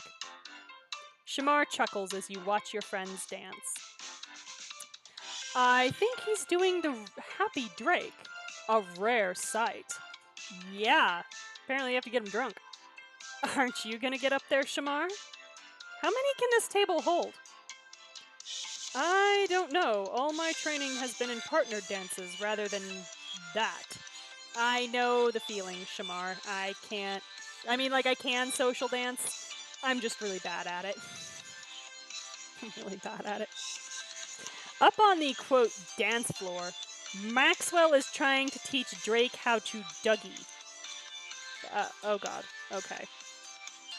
I'm happy to watch and enjoy the company. How about you, Kira? How does it feel to be back home? Back home was New York, but okay, I'm glad we've just given that up. Home? We can say, I missed this place even more than New York City, which I didn't. It's good to be back, but I'm nervous about what comes next. Or, now that I have a duchy, it really feels like home. It's good to be back, but I'm nervous about what comes next. Y'all talking about threats to my safety. Everything that's happened on the tour, our engagement. Now that we're back here, it all feels more real. Now all of this is really happening, and that's a good thing, but I can't help feeling nervous. I understand. Just know that wherever we go from here, all of us. He smiles at the dancers at the dancers on the table, at Olivia nursing another glass of beer. Ooh, are we gonna see drunk Olivia next? That'll be fun. And here we have the wild Drake. Every blue moon, drink, you get to see him in a happy state. To witness the creature, try not to scare it off. Well, Echo, if you insist.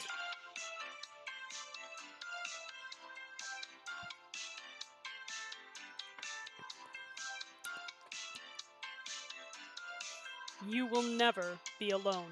Ah, that's a damn fact. The paparazzi are going to dog my every move until the day I die, so, yeah. I know. Kira, what are you still doing down there? Talking to my fiancé. I'm coming.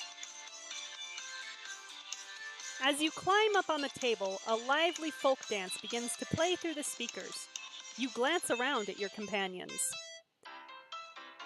Alright, who do you dance with? Do we dance with Shamar, Drake, Hannah, Maxwell, or ourselves? I want to make Drake uncomfortable, so let's dance with Drake.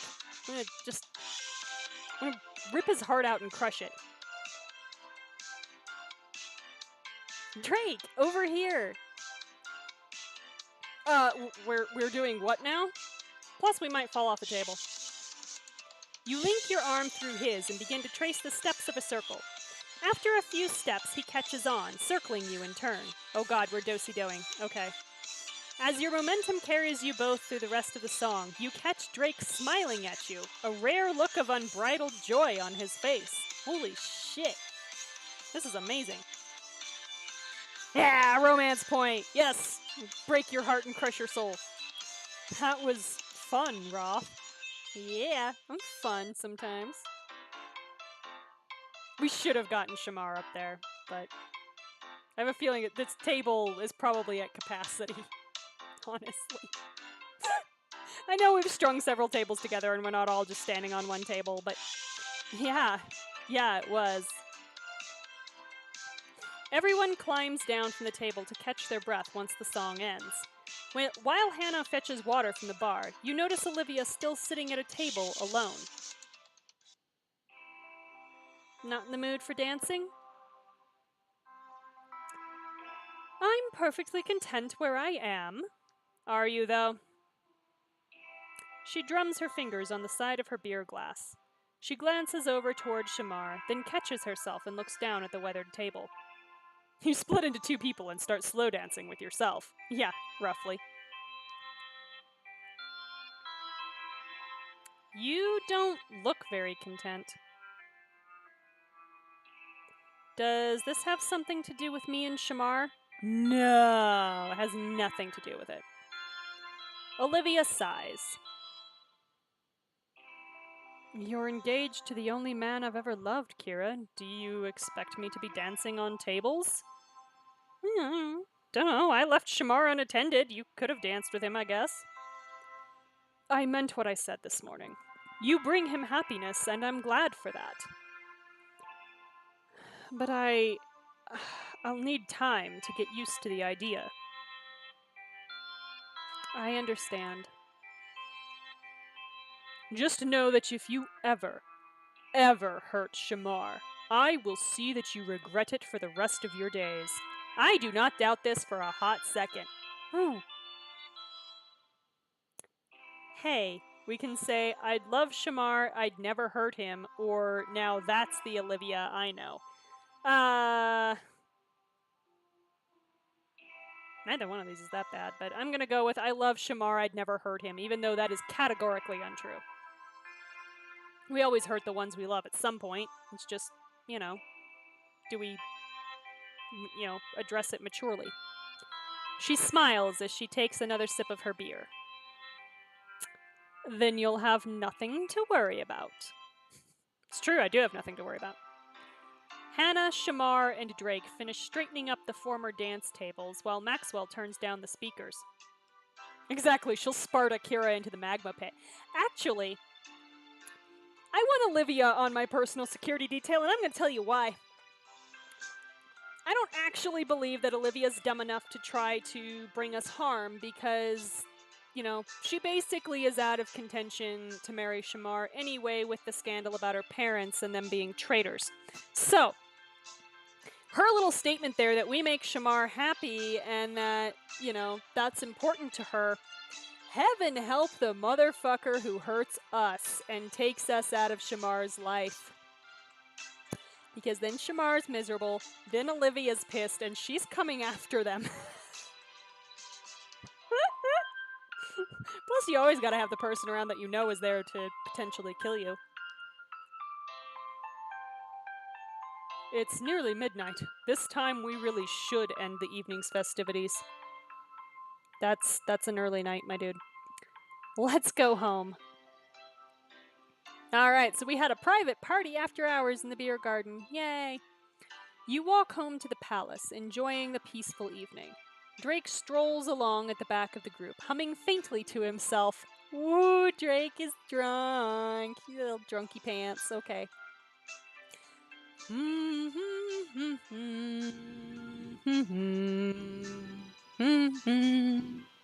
Drake, are you drunk? It took you this long to catch up. Kira, honey, he was drunk a long time before this.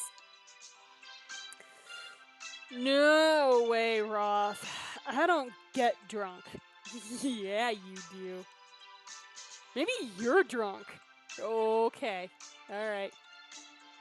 Just imagine being in the street and getting stared down by Olivia. Yeah, you're looking the least bit suspicious and she's just like, nope.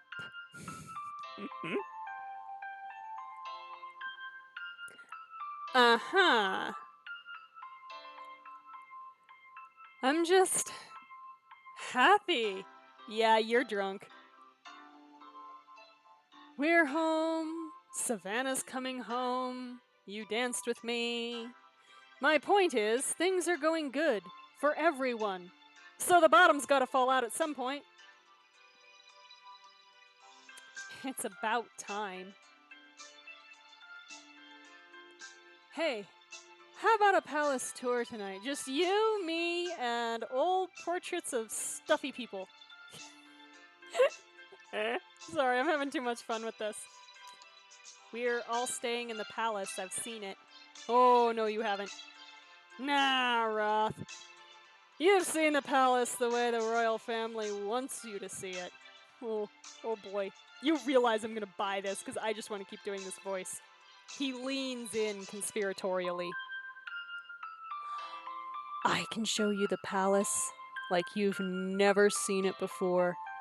Dude, you know. that if they had the rights to this right about this point, Drake would be, I can show you the world. Like, dude, it would be happening. It would be happening.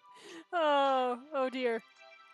Do we get more skin tight shirts? It's true, Drake. We got boobs or nothing. Boobs now.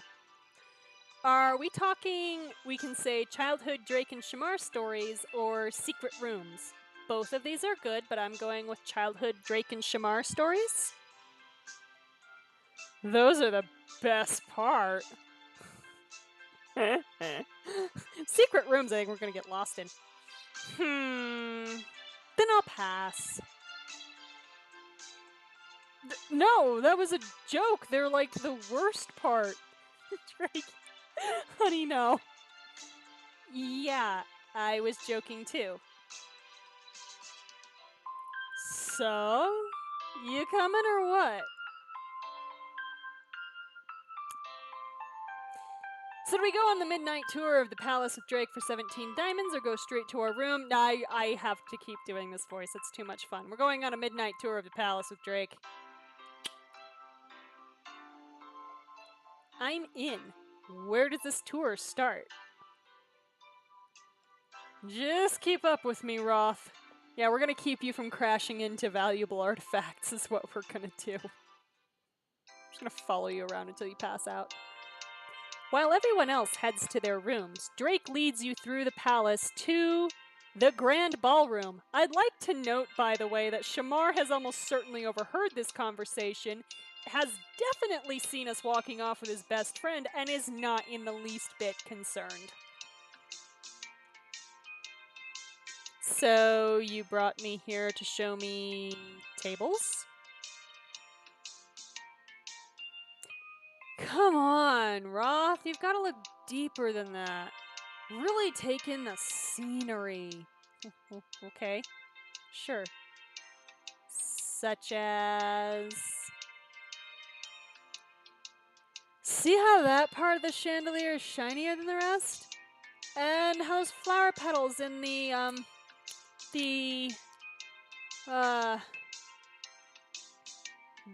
molding? Apparently we hold our liquor really well. Yeah, that stuff. See where a couple of them got replaced? He walks over and points out both repairs. They would be almost impossible to spot without a guide. Do you think his man boobs helped stop the bullet for Drake? Probably. Where do you think those came from? They're from, we can say, a time when Cordonia was under siege, a huge earthquake, or you and Shamar. I'm gonna play coy here. They're from a time when Cordonia was under siege. Sure. If a teenage prince and the son of a guard can put a palace under siege. No, you did this? Shocking. There was this super rainy winter one year. I am talking cats and dogs for days. So after a while, me and Shamar decided to play some indoor soccer. Okay. That can only end well. Oh, it did. I'm great at soccer. Best defense in the palace. So when Shamar got frustrated and tried a shot from across the room... sure, make it Shamar's fault. He mimes the trajectory of a ball bouncing from chandelier to wall to floor, complete with crashing sound effects. Did you get in trouble? Nothing your old pal Drake Walker couldn't handle. Oh my god, please stop. But don't stop, because I'm having too much fun with the voice. To think this top secret palace history has been in front of my eyes this whole time. Grinning, Drake goes to lean against the wall and nearly misses. He catches himself just in time. Drake, honey. Honey, no. Whoa! Hey, do you want to know another secret? All I imagine is Drake just waving around his arms while he's talking and stumbling through the room. Yeah, I had the same thought, Risa, that he obviously means football, not soccer, but yeah. Yeah. I mean, yeah, Drake did pretty much grow up in Cordonia, though. I was gonna say maybe Drake would still say soccer since he's American, but it doesn't appear that he's lived in America for very long. So, um, yeah. But if they said football, then all us Americans would assume the NFL, and their point would be missed. But yeah, no, Drake is probably totally incoherent at this point. We are speaking the secret language of drunken Drake. Sure. This way. He's totally just gonna fall over. This is great. Drake leads you to a familiar hallway. He stops halfway down it and frowns at a wall. This is so fun, I'm sorry. Drake, I've walked down this hallway dozens of times. No, this isn't it. You've gotta look out here! He's just running around the palace randomly now. He wanders over to one of the windows and gestures outside. The view is nothing spectacular. This is my favorite view of the whole palace. I like how you can see through it, even though you can't move through it. Oh my god, this is a good time. Drake puts his hand up against the solid glass. This is making up for that horrible Bertrand scene. And there's so much stuff out there. This is so bad. It sure is something. We're basically just making sure you don't pass out face down in a fountain at this point, Drake. It is. It's like babysitting an adult child. I wanted to show it to you because it's pretty. And Kira... I mean, Roth. Yeah, too late. You called me Kira. It's fine. You're pretty. So you and this view belong together. See, yeah. It was like we didn't see that one coming from a mile away. I never knew drunk Drake could be so poetic. I'm not drunk, you're just really sober. It is so tropey. It is so tropey, but it's so much fun. Thank you, we can say, for sharing your favorite view with me or for taking me to such a romantic spot. Okay, here's the thing. I would actually do this second one, but Drake is drunk off his ass, and if we try anything, that's incredibly not okay. So, we are going to avoid that at all costs. Thank you for sharing your favorite view with me. No prob. I said I'd give you a real palace tour. Yeah? Are you gonna show us the swords next, Drake? I'm reading a romance right now that is all about a sword maker, and that book is just nothing but entendre, and I love it. I love it. It's hysterical. I'm reading it on the bus, and there's not even anything untoward happening. It's just entendre, and I'm laughing the entire time. And I know people look at me like I'm nuts, but I don't care, because it's hilarious to me.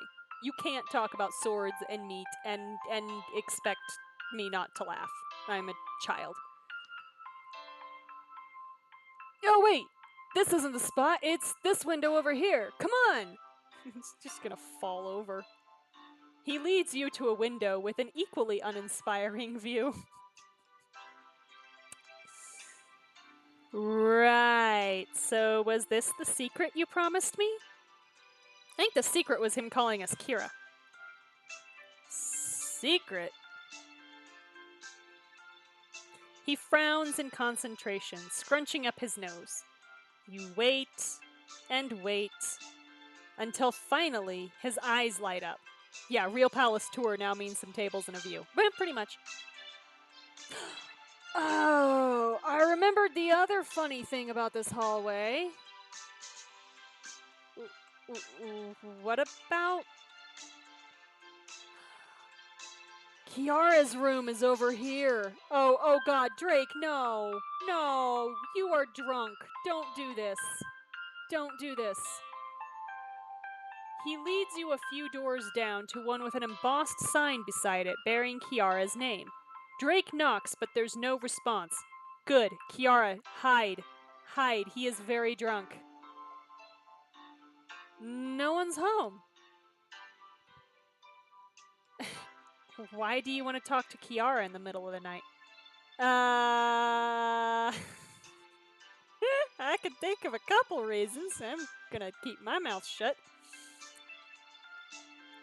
I don't. You do. Yeah, Drake, don't you dare touch Kiara. That's why I'm here. I want to prank her. No, Drake, please tell me we can say no to this. You are like a whole new person right now. Come on, Roth, are we doing this or not? No, we are not. We can say prank her or not. No, let's not. Drake, you are drunk. Let's not. I wouldn't want someone messing with my room. I'm not going to do that to her. Drake sighs. You've always got to be the voice of reason, Roth. Yes, I do. Yes, I do. Yeah, well, it's not gonna be you right now, Mr. Drunky Pants. Let me take you to our last stop. Drake leads you through parts of the palace you've barely seen before, following some unknown path through the maze of hallways.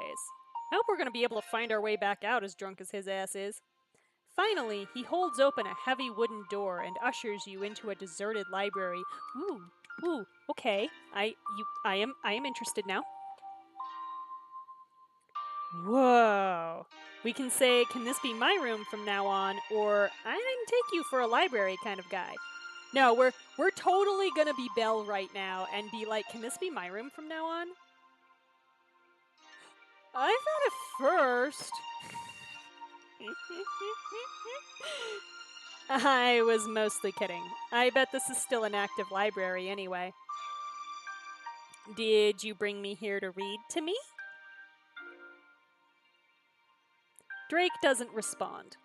He wanders along the shelves, frowning in concentration, and nearly walks into a carved pillar as he traces his hand along book spines. Yeah, it's true. Judgy. Drink that.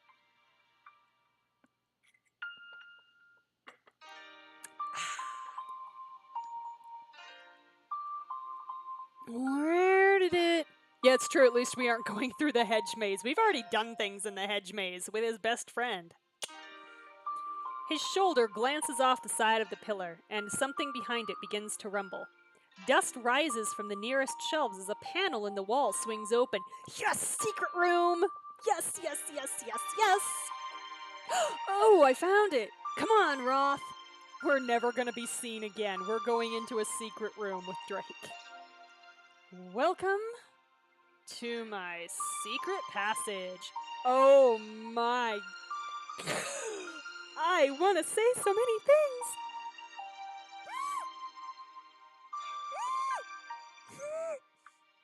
It's... How many people have been through your secret passage, Drake? Yeah, exactly. Done things in the hedge maze. Yeah, no...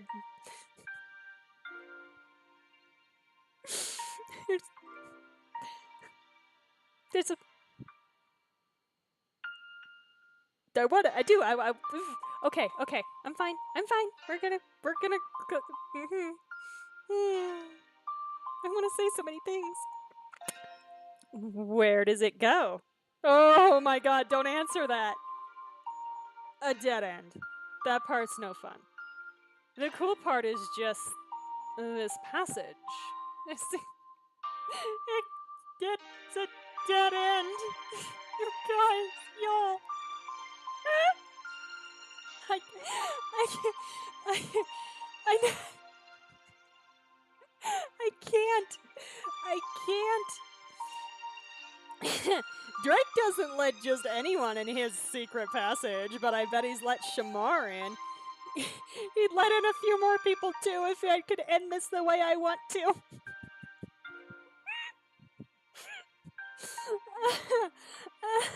Drake, I didn't take you for a bottom. Okay. Okay.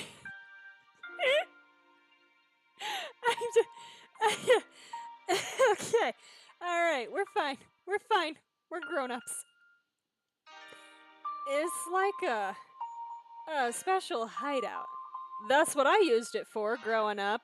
Okay. Alright. Did some growing up in a secret passage. Okay. Whenever I got too fed up with all the phony smiles and parties, I'd come here, where nobody could find me. Even Shamar doesn't know about this place. Uh-huh, sure. But now I do. Why bring me here? 'Cause he wants you in his secret passage. Sorry. I thought, now that you're gonna be a duchess and all, if you ever get tired of dealing with the court, yes, the queen can just disappear into a secret passage. You can come out, hide out here too, Kira. Yeah, you called me Kira again. Uh-huh. You just did it again. Did what? Called me Kira. Oh, I did, didn't I? He scratches his chin, thinking hard. I doubt he's thinking that hard, but it is hard to think through the amount of alcohol that this man has clearly imbibed. That's the secret I was gonna tell you. About your name. Oh yeah, what about my name? It's not as awesome as this, though. He waves his hand at the ancient stone walls surrounding you. Well, I still want to hear it. You just call Shamar and Maxwell and Hannah Shamar and Maxwell and Hannah. Why are you always calling me Roth? Because it's a nice name. It's a good last name. There are 2 separate authors with this last name, and that's not counting me. So, it's a good name.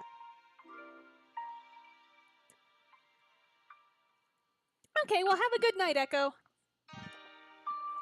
Drake sits down on a stone step. He runs a hand through his hair as he searches for words.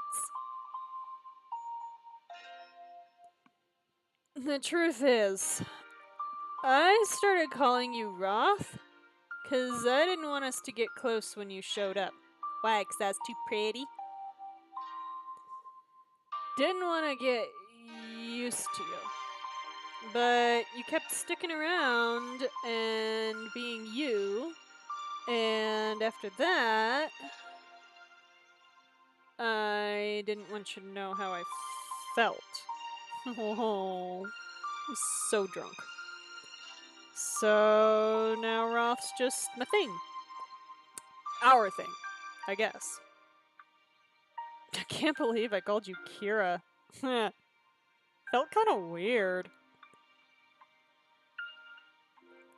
Drake, we can say that was a terrible secret. No, that's judgy. Take a drink. God. Don't judge a man's secrets. Or, thank you for telling me. No, let's be nice. Thank you for telling me. Thank you. Okay, Drake. You mean you're welcome? No, no, no. Thank you for going on this tour with me. Yeah, tour. I'd give it 5 stars. Then my work here is done. Drake closes the secret passage behind him as you leave the library. The two of you slowly make your way back to the hallway outside your own room. So, we can say, this is the part where we say goodnight. Can I get a hug before you go? Or maybe I can give you a tour of my room another time. Ooh. Ooh, no, no, no. Ooh, no, no, no. That's, I'm even a little leery about asking for a hug because he's drunk and he can't really consent. So, yeah, this is the part where we say goodnight. This was a lot of fun. Me too. Yeah, the room tour thing is pretty cringy. I mean, I had fun too. Okay, Drake. Sleep well, Drake. And can we just right now put in like an advance order for him to have some aspirin and water in his room when he wakes up? That way of asking for a hug is not super weird. It's more the situation in which we're asking for the hug, at least for me. Because, like, now granted, I have solicited hugs from people when I am drunk and when the other person has also been drinking, but that doesn't necessarily make it okay. So, yeah, sleep well, Drake. I think I can manage that. No, dude, you're gonna be puking in about 10 minutes, so... I should wave as he leaves or kiss him on the cheek. Ew, oh no, we're not kissing him. Oh, the way it was worded reminds you of the times guys did that to you. Okay, no, I can see that. I can see that. I should wave as he leaves. We're not gonna he's drunk. Waving in reply, Drake heads off to his own room as you shut your door behind you. No, we should have seen him to his room because he was very drunk. You went on a special palace tour with Drake. Yeah, when they're like, "Can I get a hug before you leave?" Yeah, I know what you're talking about now that you mentioned it. The next morning, a knock wakes you from your bed in the palace. Take a drink.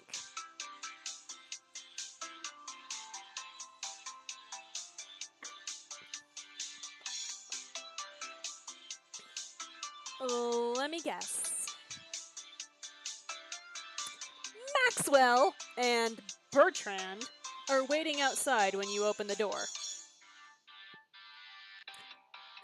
With you guys around, I never have to worry about oversleeping. Good, because there will be no slacking in House Beaumont. Drop dead, Bertrand. Ugh. Not when there's a homecoming ball to attend. What is this, high school? I was hoping you'd say that.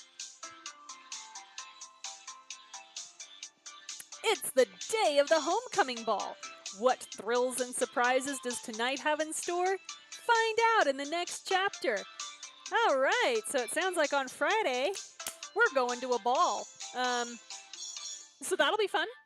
Tune in then this Friday, same time, same place, 7 p.m. Pacific, over here on twitch.tv/aromanticace.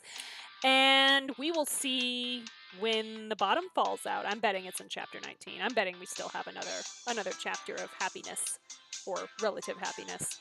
And hopefully fewer attempts at advancing on people who are clearly very, very drunk. So, till then, catch you later.